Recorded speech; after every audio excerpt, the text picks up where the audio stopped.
Hello दोस्तों, कैसे हैं आप सभी लोग। आई होप कि आप सभी लोग अच्छे होंगे।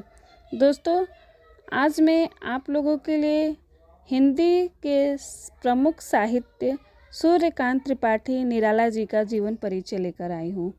आशा करती हूँ कि आप सभी लोगों को उनकी जीवनी पसंद आएगी। तो आइए जानते हैं सूर्यकांत त्रिपाठी निराला जी के बारे में।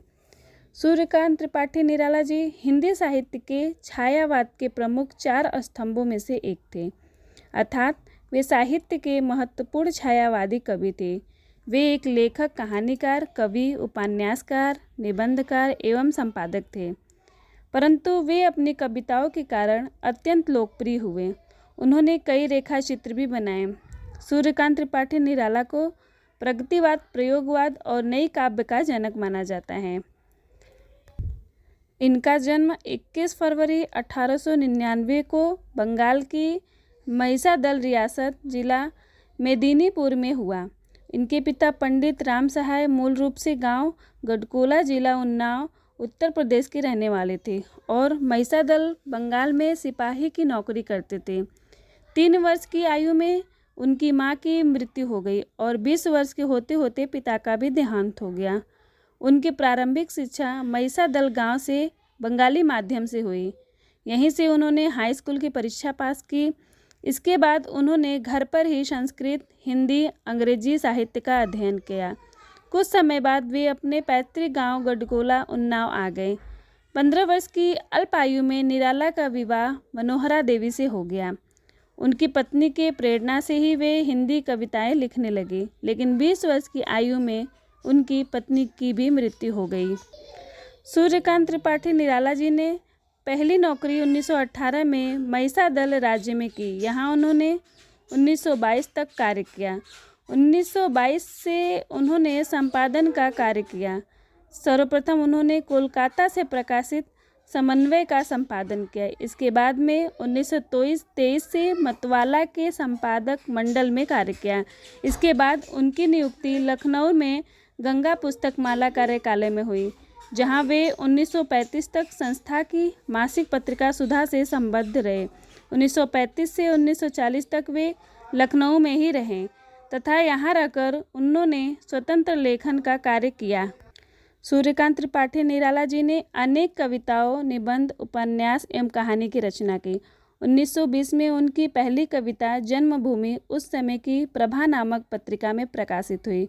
फिर 1923 में पहला कविता संग्रह अनामिका और पहला निबंध बंग भाषा का उच्चारण मासिक पत्रिका सरस्वती में प्रकाशित हुआ। निराला जी हिंदी साहित्य में मुक्त छंद के प्रवर्तक भी माने जाते हैं। उन्होंने अपने समकालीन कवियों से अलग कविता में कल्पना का सहारा बहुत कम लिया और यथार्थ को प्रमुखता से चित्रित किया। उनकी कविताओं में विषयों की विविधता और नवीन प्रयोगों की बहुलता है। उनकी कविताओं में श्रृंगार, रहस्यवाद, राष्ट्र प्रेम, प्रकृति प्रेम, वर्ण भेद के विरुद्ध विद्रोह, शोषितों और गरीबों के प्रति सहानुभूति तथा पाखंड व प्रदर्शन के लिए व्यंग्य उनके काव्य की विशेषता रही हैं। उन्होंने अपनी रचनाओं में खड़ी बोली को प्रधानता दी। उनकी कविताओं की भाषा शैली में पाए जाने वाली सांगीतात्मक और ओज उनके काव्य की प्रमुख विशेषता रहा है। आइए सूर्यकांत त्रिपाठी निराला जी की रचनाएं और काव्य संग्रह बताते हैं।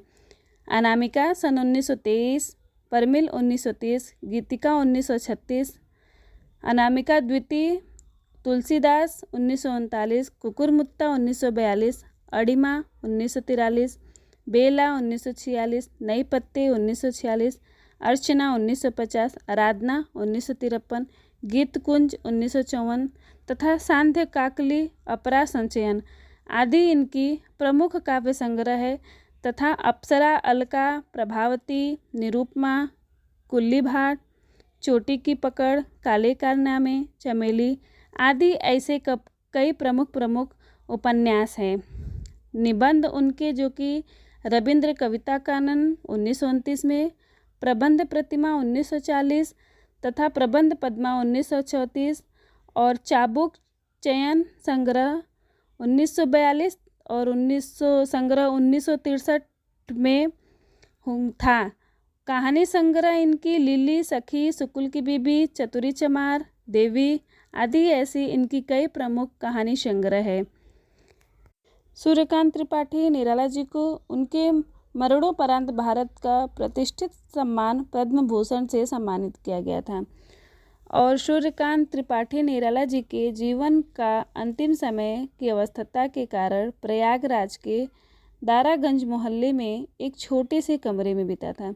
इसी कमरे में 15 अक्टूबर 1961 को कवि निराला जी की मृत्यु हो गई। थैंक यू दोस्तों। कैसा लगा आप लोगों का सूर्यकांत त्रिपाठी निराला जी का जीवन परिचय? आई होप कि आप लोगों को अच्छा लगा हो। अगर अच्छा लगा तो प्लीज़ राखी फैक्ट्स चैनल को सब्सक्राइब कीजिए और हमारे वीडियो को लाइक कीजिए। Thank you.